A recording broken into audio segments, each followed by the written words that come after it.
Tu sais, lecteur, que le peuple choisisse son chef, ou qu'un chef s'impose à lui par la force, le résultat est le même. Une personne est sur le trône, on ne peut la déloger, et elle choisit pour les autres. Il arrive parfois que l'on représente l'esclave comme un homme attaché et travaillant sous les coups de fouet de son maître.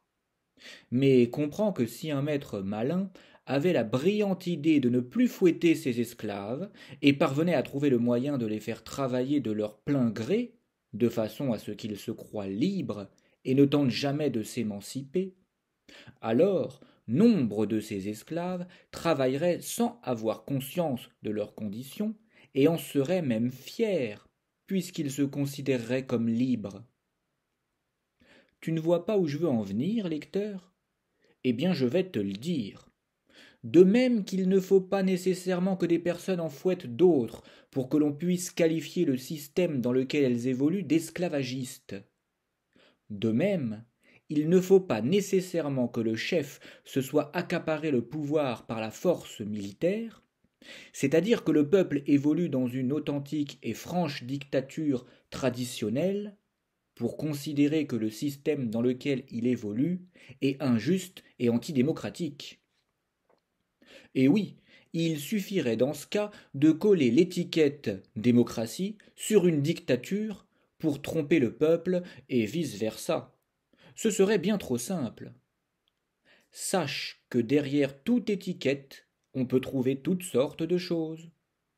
Il est du devoir de chacun de se demander si l'étiquette qui a été collée sur le régime politique dans lequel il évolue est crédible ou non, et de douter de la réponse. Et si c'est cela être complotiste, alors soit, ouvre tes oreilles. Il est du devoir de tout citoyen de l'être. Il est de ton devoir de te comporter en adulte mature et responsable et de t'interroger sur la nature du système politique dans lequel tu es né et dans lequel tu donneras naissance à tes enfants. Il ne faut pas avoir peur des mots, mais des étiquettes fallacieuses. Ce sont elles que tu dois craindre. En tant qu'adulte mature, tu as une responsabilité. Utiliser ton moi pensant, ce moi intérieur te rendant capable de te demander si des complots existent, pour te poser cette question. Si tu ne fais pas cela, alors toi aussi tu es responsable des complots qui triomphent.